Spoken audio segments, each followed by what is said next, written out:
Saúde e qualidade de vida. Oferecimento Mediar Nutricionista, especialista em atendimentos nutricionais para gestantes, doenças hepáticas e protocolos detox. 4 Soluções empresariais. Na hora de escolher a melhor internet, escolha a Amigo. Visite o site sejaamigo.com.br e saiba mais. Quando as crianças começam a dar os primeiros passos, os tombos são parte natural do processo. Mas muitas vezes esses acidentes acabam resultando em fraturas nos dentes. E agora? Será que é hora de levar uma criança tão pequena ao dentista? Os primeiros cuidados odontológicos indicados para crianças são o assunto de hoje do programa Saúde e Qualidade de Vida, que já está entrando no ar.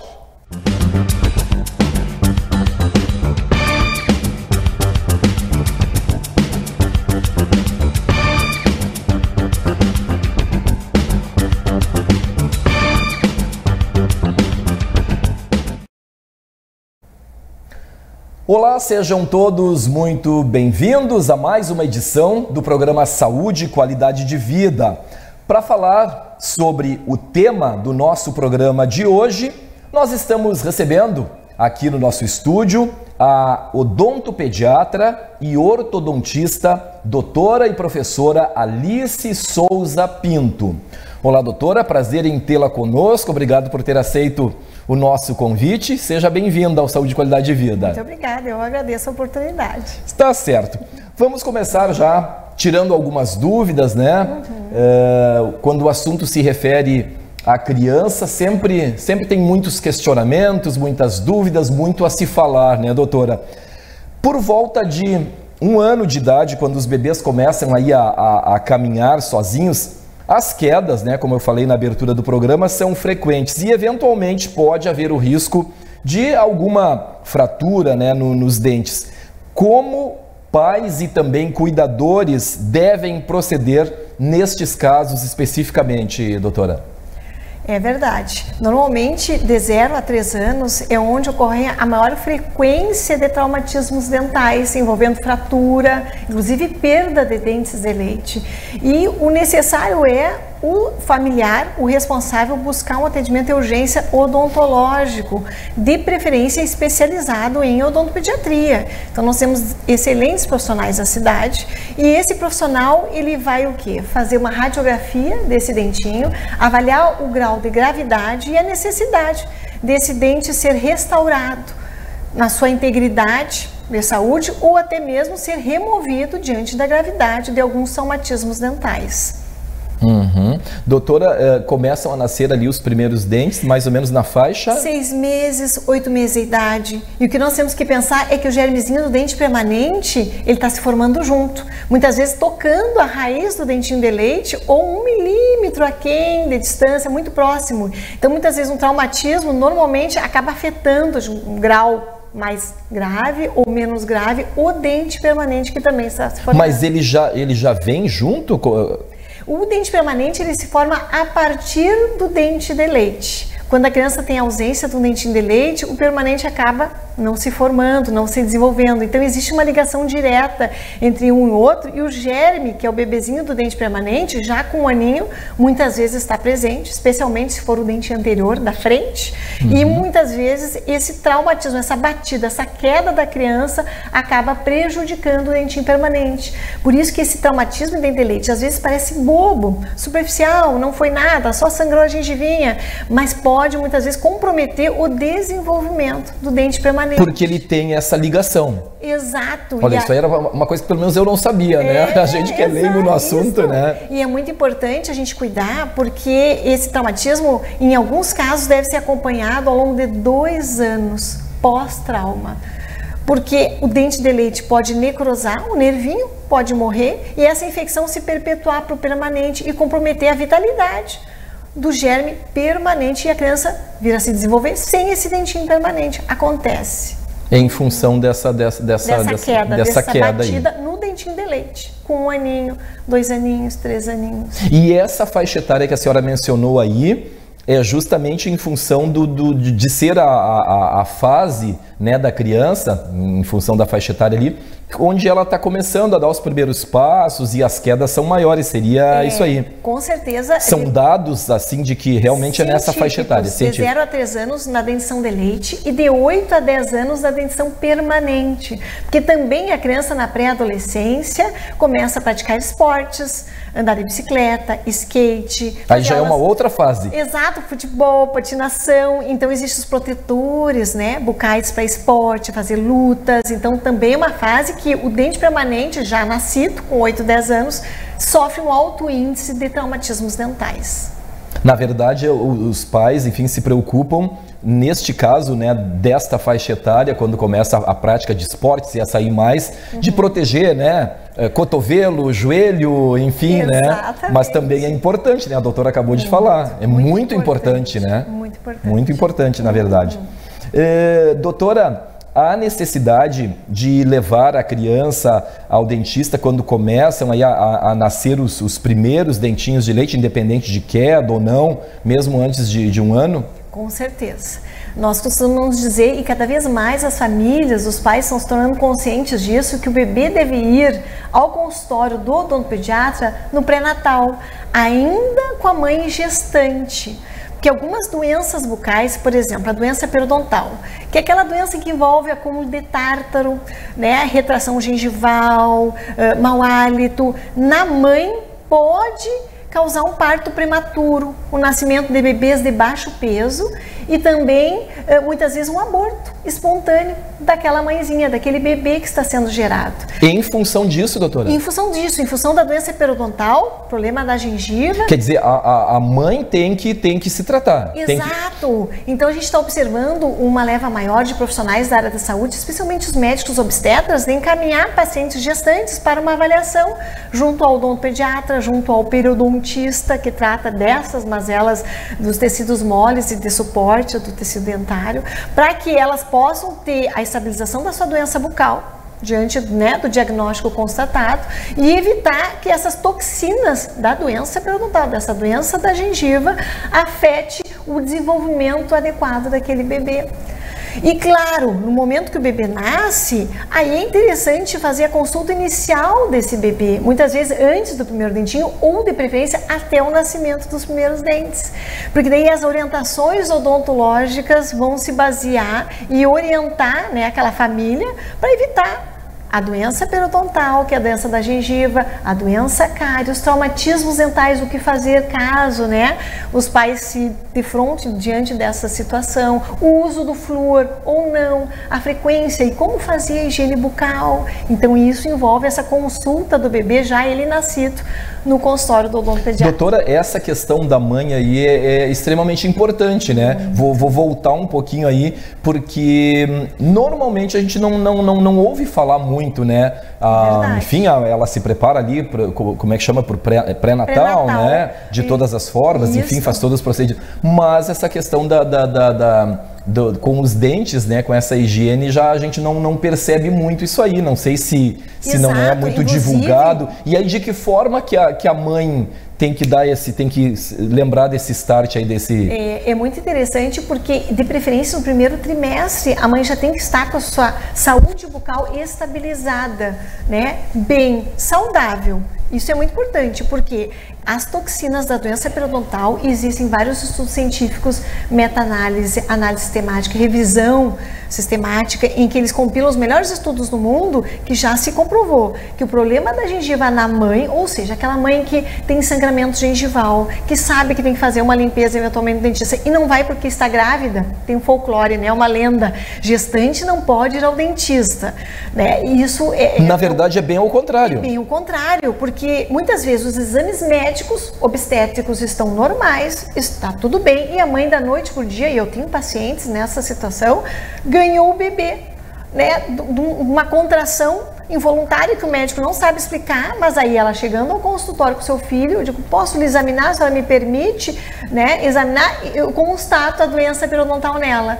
Então, o que os trabalhos de odontologia têm mostrado? Que doença de gengiva na gestante é um fator de risco para o nascimento de bebês de baixo peso, prematuros e até aborto espontâneo. Quer dizer, uma coisa que aparentemente não é tão grave, pode acontecer de dar um problema assim. Pode acontecer. E aí nós estamos já em alguns eventos médicos, odontológicos, na área de saúde geral, alertando os profissionais da saúde, que são aqueles que trabalham diretamente com a gestante. Muitas vezes o dentista não está nesse fronte, deveria estar, mas ainda nós não estamos como rotina, como enfermeiro, como muitas vezes o fisioterapeuta, o médico. Então é interessante que todos os profissionais da área de saúde saibam disso, para acompanhar e orientar, pelo menos uma consulta daquela mãezinha gestante ao dentista. Tá certo, realmente é bastante importante, né? Importante. Então aquilo que a senhora falou, a gestante não pode ir ao dentista, é mito, né? É um mito. É mito e deve ser evitado. Ela deve ir para proteger a sua própria saúde e também proteger a saúde do seu bebê. Uhum. E mesmo que seja um problema mais sério, mais grave, ela pode fazer qualquer tipo de procedimento? Ela deve fazer. Por exemplo, já aconteceu de gestante... Um tratamento de canal, uma coisa assim, algo mais... Não tem problema. Exatamente. Eu tenho um exemplo de uma gestante que chegou com dor. Ela visitou vários colegas e eles disseram, olha, a gestante não pode fazer tratamento odontológico. E isso foi muito ruim para ela, porque gerou um estresse, né, uma descarga de cortisol que estava já afetando a sua gestação. Eu digo, não, isso tem que ser para ontem. Encaminhei para uma colega endodontista, que é especialista em tratamento canal. No mesmo dia ela resolveu. E a mãe até hoje, os bebês, né, os filhos são meus pacientes, e ela agradece, puxa, disse aquela ocasião em que eu peregrinei alguns colegas teus, e então a gente vê que a desinformação é inclusive na área da odontologia. E se for alguma cirurgia, doutor, algum implante, alguma coisa assim, também não causa nem... Não tem problema, porque nós temos anestésicos específicos para administrar na gestação. Então, havendo necessidade... é diferente do que o normal. Exatamente, é diferente, e aí tem a indicação específica, então se estabelece os períodos de preferência, o primeiro trimestre, o terceiro trimestre, para fazer esses procedimentos, mas procedimentos de urgência, em qualquer momento da gestação, devem ser feitos e resolvidos. Quer dizer, ela estando com algum problema, pode atingir o bebê, né? Pode atingir a criança. Exato. Mas qualquer procedimento, então qualquer coisa que venha a ser feito na mãe, não causa nenhuma consequência no... Se o profissional souber, né, que medicação usar, souber souber trabalhar bem, não tem risco algum. Inclusive radiografias. Nós usamos aquele avental também não tem problema, né, que protege, né? Borracha pumbrífera, que é muito seguro e tem embasamento científico para ser usado de forma segura e benéfica para a gestante. É como eu falei, a gente não se ouve muito falar, né, sobre isso, né? Eu acho que seria algo para ser mais trabalhado, né? Não sei qual é o seu pensamento, mas... Com certeza, né? Trabalhado no ambiente da área da saúde e na comunidade de uma forma geral. Porque uma limpeza num profissional, no cirurgião dentista, é algo simples. Não é doloroso, não causa desconforto para a paciente. A gestante já recebe toda uma orientação sobre higiene, sobre mudança de hábito, não só de dieta, mas também muitas vezes ela tem 20, 30 anos, 50 anos, ela não sabia como passar o fio dental adequadamente, que pasta, que creme dental deve usar, qual é a frequência da sua higiene. Existem uma série de alternativas ao fio dental. Às vezes o adulto não tem a destreza, porque não sabe passar, e ele acaba se desmotivando no uso, mas ele é essencial para manter a saúde da gengiva e evitar a doença periodontal.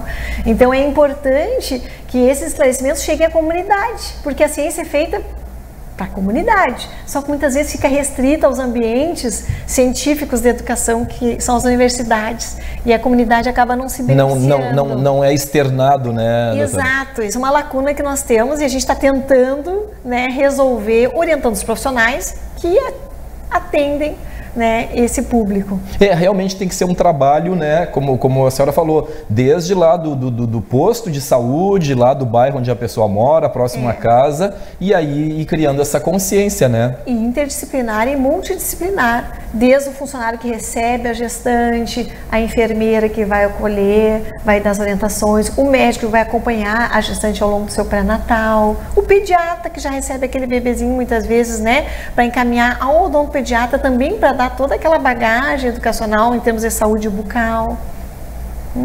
Vai muito do profissional também. Doutora, como é que deve ser feita a higienização bucal na primeira infância? A senhora já tinha dado uma pincelada antes, aí tinha mencionado, mas agora vamos, né? Isso, e também existe um mito, uma lenda de que o bebê nasceu, tem que começar a escovar, né, massagear a gengiva com uma gazezinha, com uma fraldinha, né, a gengiva do bebê. Nós temos na gengiva do bebê algumas imunoglobulinas, especialmente quando ele é amamentado, né, pela mãe. Então, as imunoglobulinas são defesa daquela gengiva, daquele tecido mole, que é a bochecha, o lábio, a língua, a gengivinha dele. Então, não tem nenhum embasamento científico, nenhuma significância no sentido de comportamento melhor, de benefício para o bebê, a gente massagear e escovar e limpar aquela gengivinha. Então, enquanto a criança não tiver dentinho, não existe a obrigatoriedade, nem sequer uma necessidade de fazer a limpeza da gengiva ou da linguinha. Se a mãe está incomodada com aquele branquinho que fica a saburra do leite, pode passar, claro, um paninho, uma fraldinha, uma gaze, mas não tem necessidade de prevenção da cárie e dos problemas gengivais. Pelo fato de ainda não ter dente ainda, não ter nascido dente. Perfeito. Aí nasceu... Não tem nada que prejudique. Nada que prejudique e também nada que beneficie. Você vai estar removendo defesas e predispondo a infecções fúngicas, virais, bacterianas, aquele tecido, né? Por exemplo, doutora, é uma defesa natural, então. Natural e benéfica. Então, quanto menos a gente puder mexer, melhor. Porque já que não vai trazer benefício para prevenir cárie e problemas de gengiva no futuro para aquela criança, né? Agora, no momento que nasceu o primeiro dentinho, aí sim muda, porque as bactérias da cárie e da doença periodontal, dessa doença da gengiva, começam a se aderir em questão de segundos naquela superfície do dente. Então, a higiene deve mudar no momento que o primeiro dentinho nasceu no bebê, independente de quantos meses esses dentes virem a aparecer. Então, uma vez ao dia, quando a criança tiver apenas os dentinhos da frente, os incisivos, superiores e inferiores, já é suficiente a gente escovar o dentinho do bebê. Com uma escova macia, né? Com a idade indicativa de 0 a 24 meses, 0 a 3 anos, a escovinha mostra a idade que aquela criança vai se beneficiar melhor para sua higiene. Enquanto tiver somente dentinhos à frente, uma vez ao dia é suficiente. Porém, quando a criança tiver já os molares, que normalmente nascem por volta de 1 ano e meio, aí é importante 2 a 3 escovações por dia. Uma escovação não é suficiente para prevenir cárie. Isso é importante. E outra questão importante é o flúor. Creme dental com flúor é essencial. O controle da cárie, tanto preventivo quanto a terapêutico, o tratamento da cárie envolve o uso do flúor e a remoção mecânica por meio da escova e do fio dental. Então, esses 3 aparatos, flúor, né, creme dental, a escova e o fiozinho dental, são essenciais. Existe uma série de alternativas no mercado. Sem o flúor, a gente não consegue prevenir cárie e muito menos tratar. E ele deve ser usado sempre? E aí eu pergunto de maneira até geral, né, doutora? Sim, com certeza. Para criança, tem específico? Tem específico para criança, mas tem muitas crianças que usam a pasta de dente da família, que é o creme dental normal, esse que nós usamos, porque já se acostumou. Normalmente, desde bebê, a usar o creme dental do pai e da mãe. E isso não é ruim, porque a maioria dos cremes dentais, as pastas de dentes infantis, tem a mesma concentração de flúor de uma pasta adulto. Nós temos que cuidar isso aí. E a maioria dos pais acham que é uma pasta infantil, então a criança pode engolir, pode chupar, encher, né, a cerda da escova com pasta de dente, a criança fica lá mastigando. Mas então qual é? Tem alguma diferença? Qual é a diferença? É só o sabor doce, né, um sabor mais agradável. Que é feito específico para... Exatamente. Não, a embalagem, para chamar mais atenção, mais infantil. Exato. Então, isso são atrativos da indústria, né, que favorecem muitas vezes o trabalho do pai e da mãe em casa. Só que o ideal é depois, ao término da escovação, remover também com uma gazezinha, com uma fraldinha, o excesso de pasta de dente que fica na superfície da gengiva, do dente, da linguinha. Mas se você usar um grãozinho de arroz, uma quantidade muito pequena, de 0 a 3 anos, enquanto a criança ainda não sabe cuspir, já é suficiente. Mesmo que ela engula, ela não vai ter fluorose, não vai ter manchamento nos dentes permanentes, não vai ser prejudicada mesmo ingerindo um pouquinho de flúor. Não tem nenhum problema. Nenhum problema. O problema está quando aquela criança adora aquele creme dental, os pais deixam liberados para ela se servir e ela sai pela casa chupando aquela cerda da escova com excesso de creme com flúor. Isso sim seria ruim. Aí é prejudicial. Prejudicial porque vai afetar esteticamente os dentes. Fica um alerta para os pais aí, então, ó, não deixar as crianças ficarem, né, com a escova ali com excesso, né, de pasta de dente, creme dental. Porque daí, do benefício, a gente vai para o risco da fluorose, que tem manchamento nos dentes, a criança se incomoda quando tem 7, 8 anos, os dentes permanentes começam a nascer, mas tem tratamento para isso também. E de que forma, doutora, introduzir esse hábito aí da escovação dental, né, na criança? Os pais vão indo aos pouquinhos, às vezes as crianças não aceitam muito. Exatamente, eu diria que em torno de 80% das crianças de 0 a 3 anos não aceitam bem a escovação feita pelos pais. Então, muitas vezes as famílias chegam desesperadas, preocupadas, porque sabem do risco que isso pode gerar, porque a alimentação de uma criança de 1, 2 anos é a mesma do adulto. Às vezes é até mais rica em açúcar, porque tem os avós, tem as festinhas, tem os professores, tem as funcionárias da casa, que muitas vezes, né, acabam favorecendo com que a criança esteja feliz, e o açúcar tem uma relação de amizade, de carinho, de afeto para a nossa cultura, vamos dizer assim. E aí, associado a isso, a criança tem um contato frequente com o carboidrato fermentável com o açúcar, a sacarose, guloseimas. E além disso, não permite a higiene bucal em casa. Então, o que a gente observa? As piores lesões de cárie no consultório são de 0 a 3 anos. Porque se tem aquela ideia também, aquele mito, é dente de leite, vai cair. Por que vamos preocupar?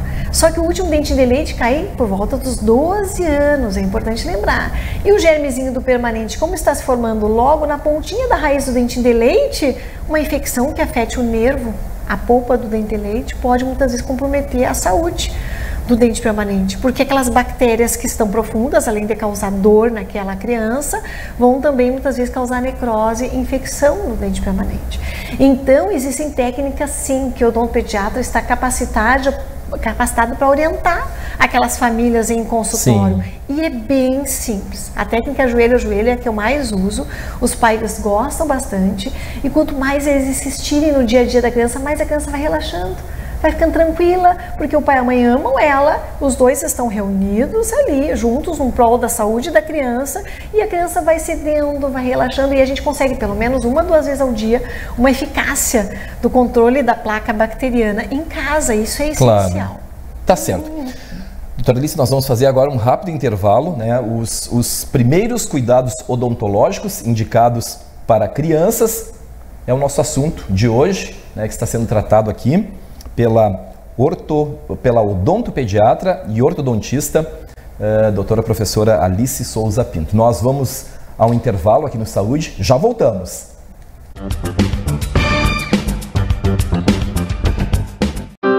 Triste, angustiado, cheio de problemas e sem ninguém para conversar.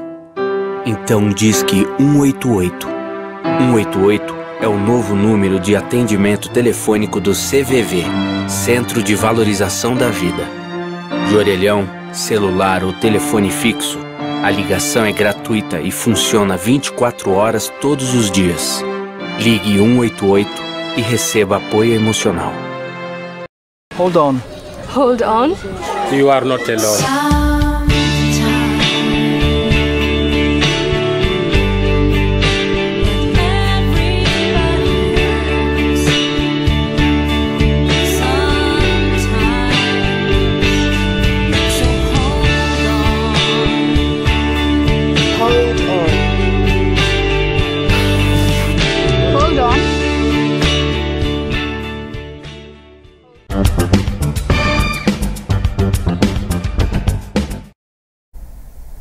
Nós já estamos de volta com o Saúde e Qualidade de Vida de hoje, que trata sobre os primeiros cuidados odontológicos indicados para crianças.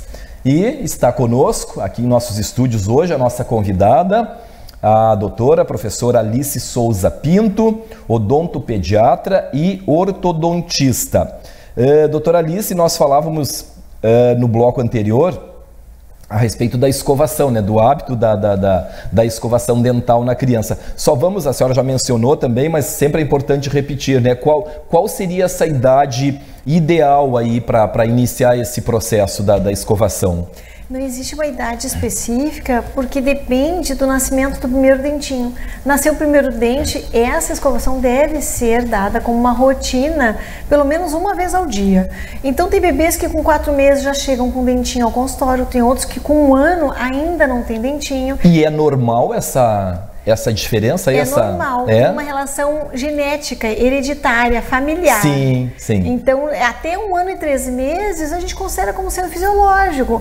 Depois também pode ser, só que é bom o odontopediatra radiografar, o dentista radiografar aquela raizinha para ver se a gengiva não está muito fibrosa, grossinha, e muitas vezes nós temos que facilitar o nascimento do dente para uma intervenção. Então os pais não devem se assustar no primeiro momento. Não, até um primeiro Olha, o filho filho de um amigo, de alguém da família, nasceu com tantos meses, Exato. O meu ainda não. E não tem relação também com a qualidade da saúde do dentinho, quanto mais tarde, mais forte. Não, é uma questão familiar, dos genes familiares, e até o primeiro ano se monitora, se acompanha e posteriormente se faz uma radiografia para a gente avaliar a presença dos dentes e se existe algum obstáculo, que às vezes acontece, para esse dentinho nascer. Pode acontecer de ter algo que precise de uma ajudinha. Normalmente é a gengiva, que fica grossa, fibrosa, e a criança está acostumada com aquela alimentação mais pastosa, mais macia, né, mais liquidificada, e muitas vezes não tem o hábito da mastigação, e aí muitas vezes isso pode favorecer, dificultar o dentinho nascer. Bom, a senhora falou agora há pouco a respeito dos cremes dentais, né?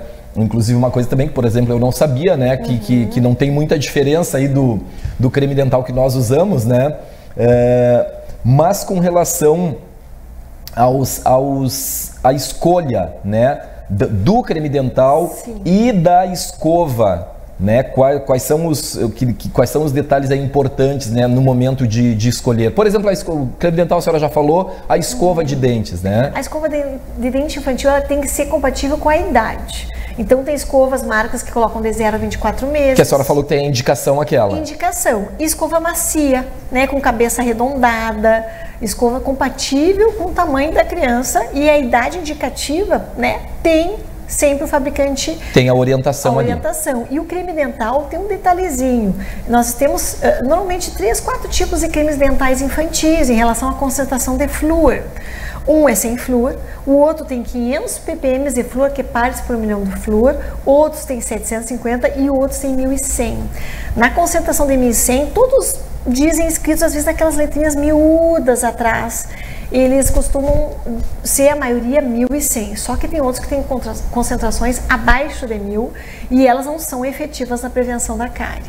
Tem vários trabalhos sérios, brasileiros, inclusive as maiores sumidades, os maiores estudiosos do flúor em odontologia são professores brasileiros, respeitados no mundo inteiro.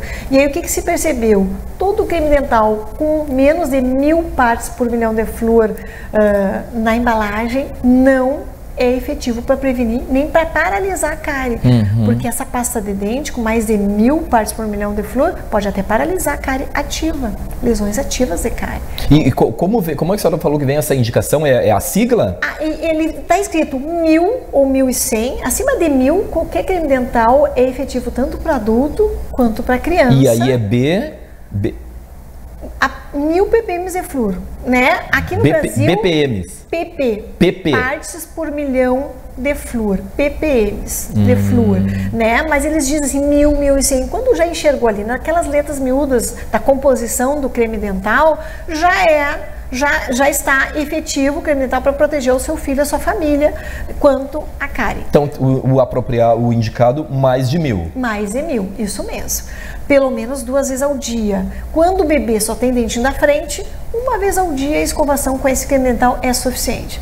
Outra questão interessante na escola, muitas creches pré-escolas solicitam um kitzinho de higiene bucal que Para a informação lúdica da criança, para a motivação é interessante, mas é bom mandar um creme dental sem flúor. Porque lá, às vezes, as professoras não têm controle se a criança está engolindo ou não, quanto creme dental foi colocado na pastinha de dente, na escova. Então é interessante. Já tem mais crianças, né? Crianças, né? Que é diferente, né, da criança em casa, né? Exato. Então é uma sugestão apenas dos profissionais, né, da odontopediatria, de levar um creme dental sem flúor para a criança ter o seu kitzinho lá, ser motivada a higienizar, mas os pais ficarem despreocupados porque ela não está comendo aquela pasta, né? Chupando aquela escovinha até a professora colher um ou outro. Em excesso, né? Exato, em excesso. Doutora, e com relação ao enxaguante bucal, né, o fio dental e o enxaguante bucal para as crianças, como é que funciona? E ele seria um coadjuvante, ele é um auxiliar. Mas esses enxaguatórios bucais, esses bochechos que a gente encontra na farmácia, eles têm uma concentração de flúor muito baixa.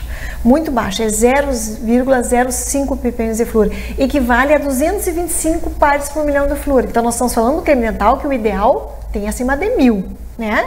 Imagine você, a criança que já sabe bochechar ali com 6, 7 anos, usar uma vez por dia. Como motivação é interessante. Nós costumamos dizer que é como se fosse um perfuminho para o dente. Ele não vai proteger muito aquela criança em relação à cárie, porque a concentração é baixa. Desses que estão prontos nas prateleiras de todas as marcas, é uma baixa concentração. Tanto para criança, para adolescente quanto adulto. Mas existe o enxaguatório bucal manipulado, que ele é 0,2%. Então, nas farmácias de manipulação, manda fazer, o dentista manda fazer, dá o indicação. odontopediatra dá indicação, porque é interessante, especialmente quando a criança, a partir dos 4, 5, 6 anos, já está usando aparelho.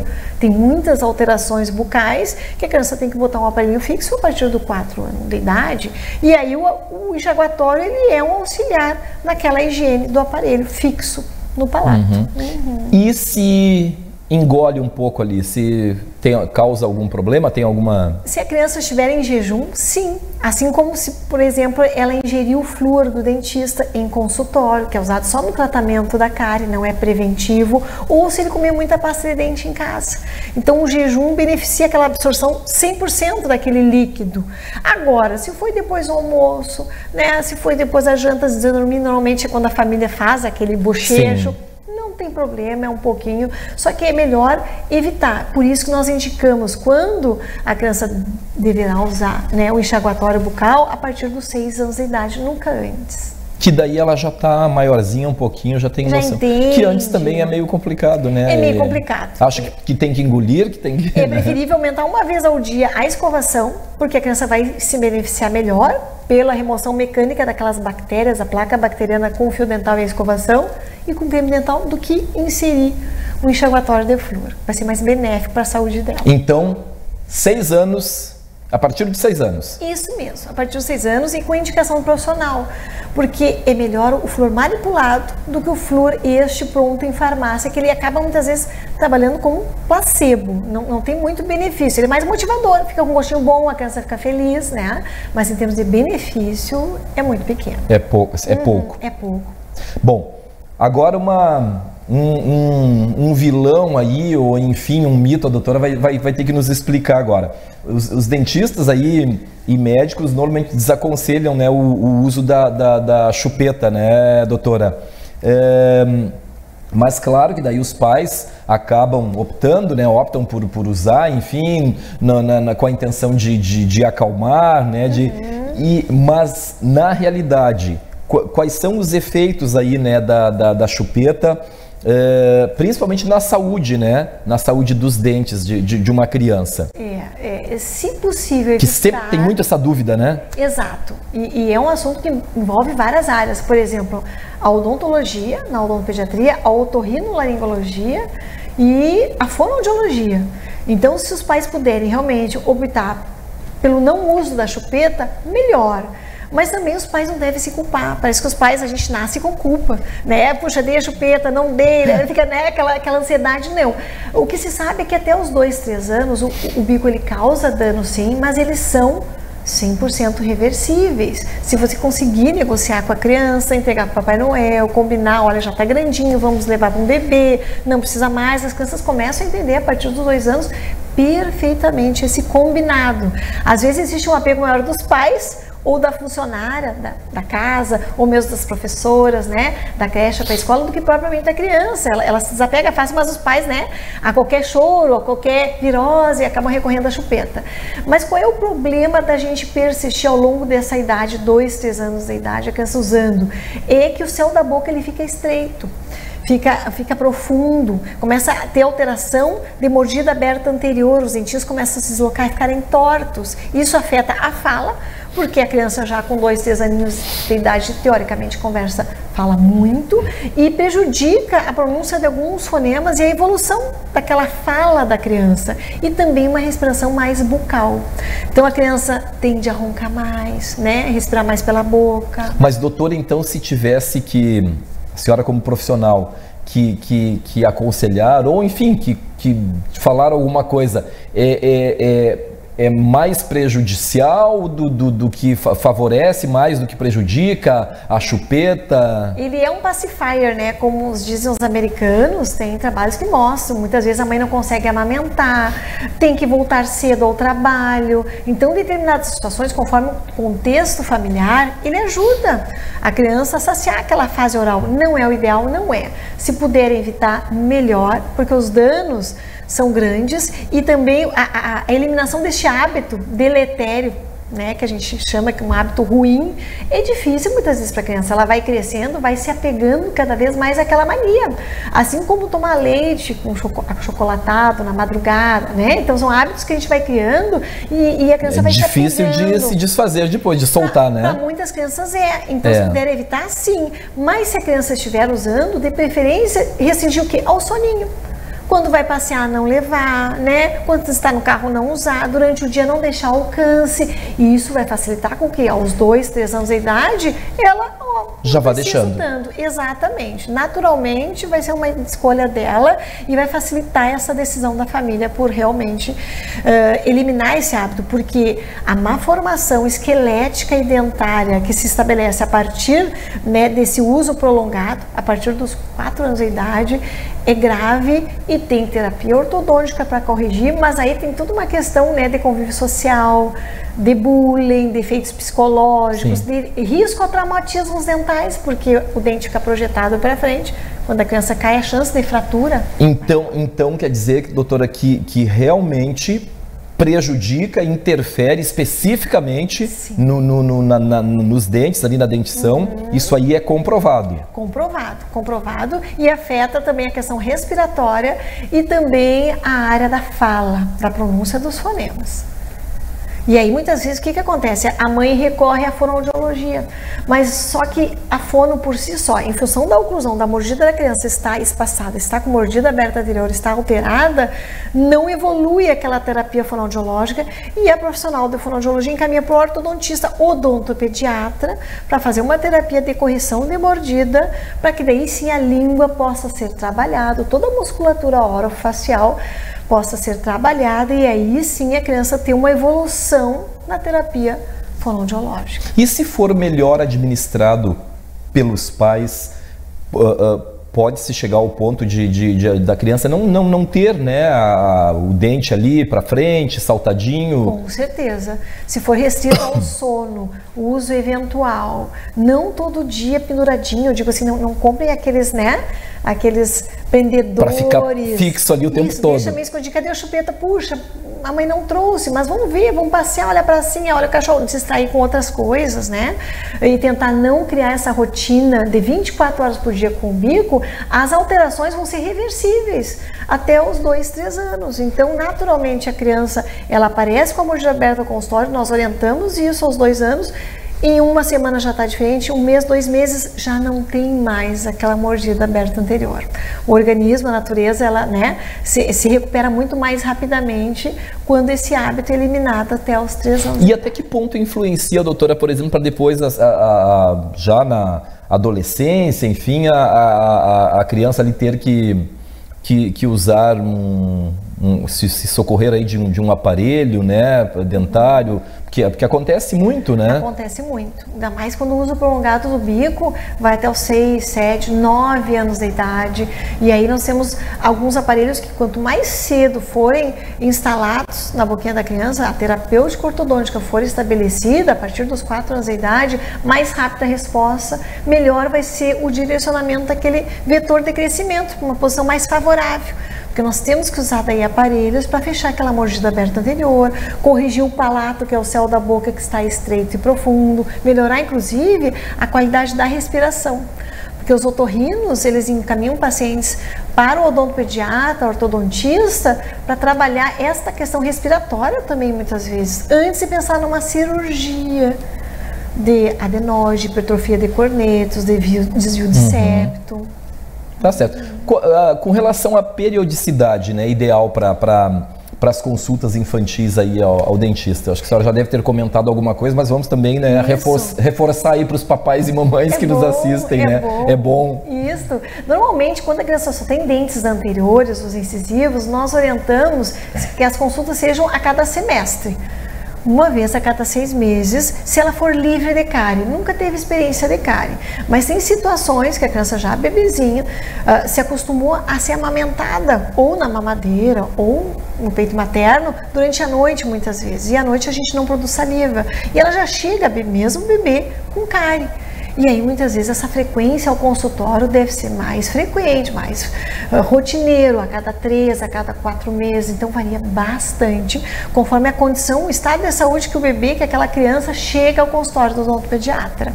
Então, tem que ser com essa periodicidade aí. É 6 meses normalmente, e depois, às vezes, a cada 4 meses, 3 em 3 meses, tudo vai variar conforme está a qualidade, né, de execução da higiene bucal e também da dieta da criança ao longo desse período em casa.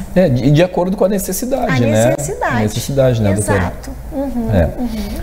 Com relação aos procedimentos, doutora, realizados no consultório aí a senhora já comentou também, já citou anteriormente a respeito das cáries, né? Mas com relação a esses procedimentos especificamente no consultório, né, para prevenir essas lesões de cárie e outras doenças bucais aí em crianças pequenas, quais são esses procedimentos? A prevenção em consultório do odontopediatra deve envolver especialmente a profilaxia profissional, a limpeza com a escovinha que gira, e a gente faz todo um envolvimento psicológico daquela criança para ela aceitar esse atendimento.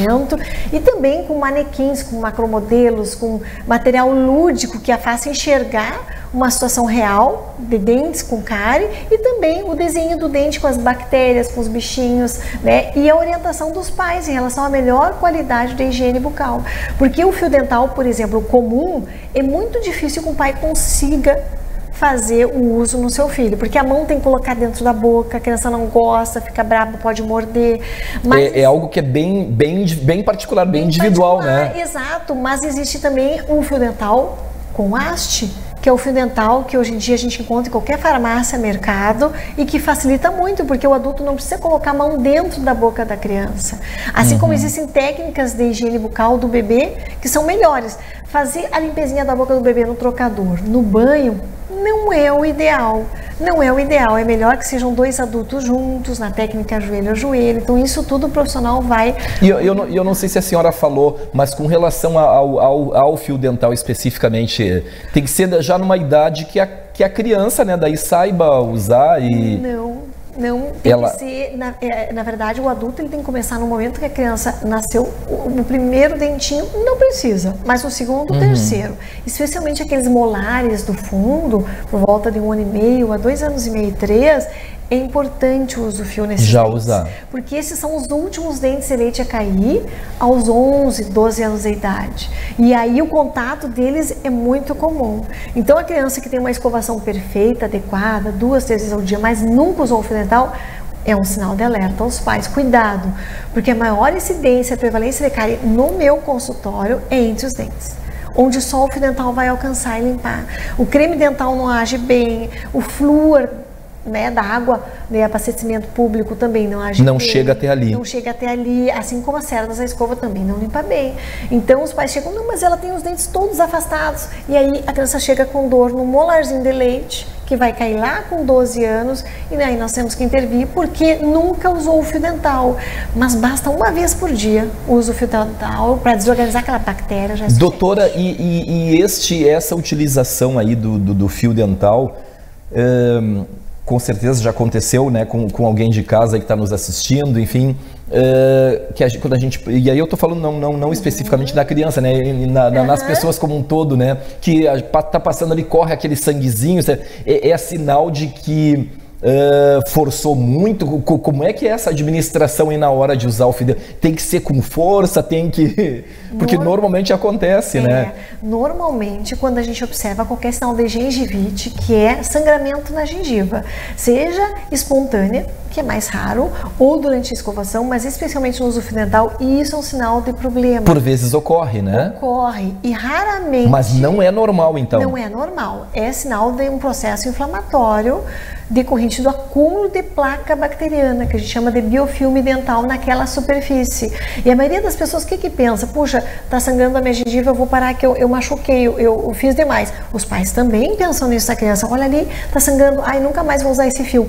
É o contrário, a gente vai estar dando um alerta de que os soldadinhos do sistema imunológico nosso estão ali defendendo para que aquelas bactérias não circulem pelo pulmão, pelo coração, pelo organismo. Sim, então é um alerta mesmo. É um alerta de que está havendo uma inflamação, e a partir dessa gengivite, que é uma alteração bucal mais comum no mundo, cerca de 9 pessoas a cada 10 têm, muitas vezes pode desencadear com o tempo a doença cárie ou aquela doença periodontal de gengiva, que é perigosa para as gestantes.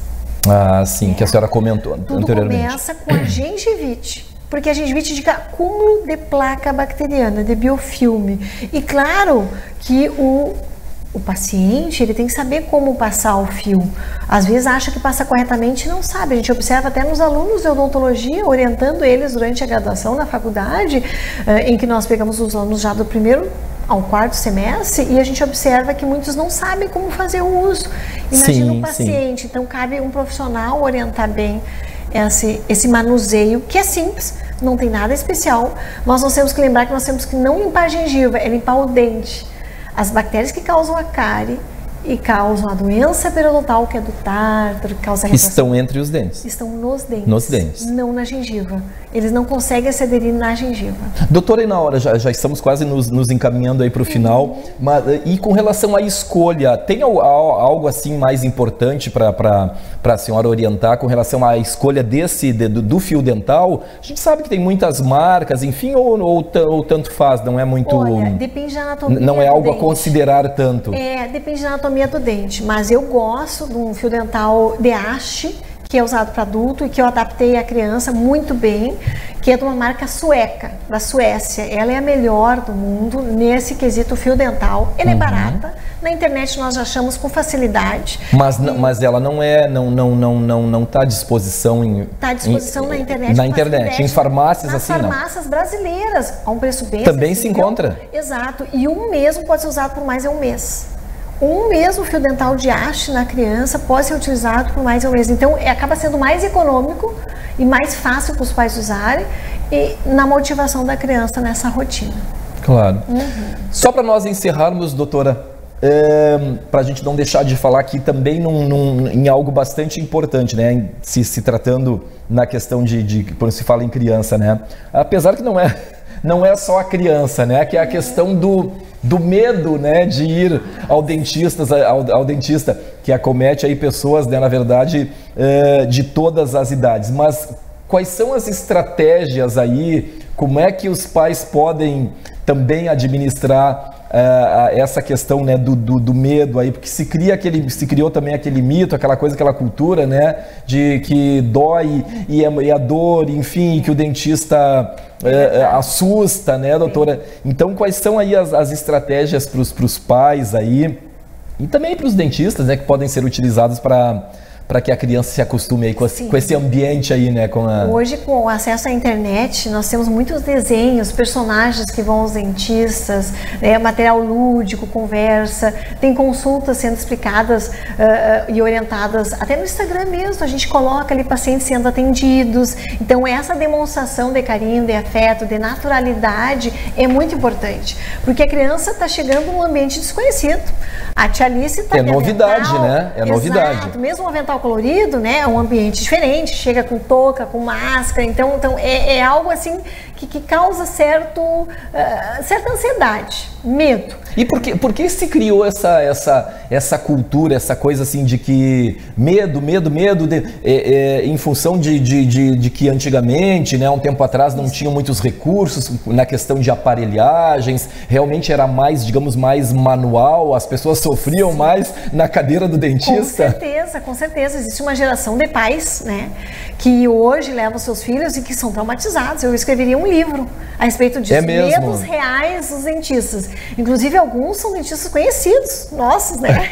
Que numa época, né, sem ser odontopediatra, atendiam crianças, claro, como muitos dentistas, e atendem bem. Isso não tem que ser odontopediatra ou especialista, claro, mas de preferência, porque existe uma bagagem maior do preparo, mas existe uma geração de pais traumatizados, sim, e de forma realista, porque sofreram na cadeira do dentista. E isso é interessante, essa nova geração que não quer que os seus filhos passem por isso, pelos traumas. Por isso que uma escova passa fio dental, né, previne uma série de alterações. Claro. Só que hoje está diferente isso, né? Muito diferente. Muito diferente. A gente atende às vezes crianças traumatizadas que vieram de outros colegas, que vieram com seus anseios, seus medos particulares. E isso acredito, né, doutora, que porque a evolução também, né, nessa área é muito grande, né? Com certeza. Muitas vezes a gente leva 2, 3 consultas para começar a examinar a criança, orientando, explicando, deixando o seu tempo, né, a consulta acontecer. E aí tudo vai se dissolvendo. O medo, a angústia, a ansiedade, e a criança pede para os pais para levar na tia Alice para ser atendida. Faz tempo que eu não vou, eu preciso voltar. Eles cobram da família esse retorno. Daqui a pouco o pai ali está todo assustado. Meu Deus, mas como que está pedindo para ir lá? Né? o que aconteceu, né? Doutora, olha, nós queremos agradecer imensamente, né? Passa rápido aí o tempo, né? Já estouramos um pouquinho aí, né? O assunto é importante e teríamos ainda muito, né, para falar, para orientar aí o nosso telespectador, os pais, né, as mamães aí que nos assistem, nossos internautas, mas enfim, o nosso tempo passa bem rápido. Queremos agradecer imensamente, né, a sua presença aqui, os esclarecimentos, aí as orientações, coisas que a gente não sabia, e eu pelo menos não sabia de muito, a questão do dente aí de leite, né, que o outro já está vindo meio que junto, essa relação, por exemplo, importante, né, que muitas pessoas acredito que não sabiam, né? Então nós queremos agradecer aí pela sua presença. A oportunidade, eu vou estar sempre à disposição. Tá certo, vamos marcar um retorno aí para seguirmos falando mais a respeito do assunto aí, né, que é bastante importante. Muito obrigado por ter vindo, viu, doutora? Ok, nós conversamos então sobre os primeiros cuidados odontológicos para crianças, com a presença aqui da doutora Alice Souza Pinto, odontopediatra e ortodontista. Vamos encerrando o Saúde e Qualidade de Vida de hoje, agradecendo a todos vocês e até o próximo programa.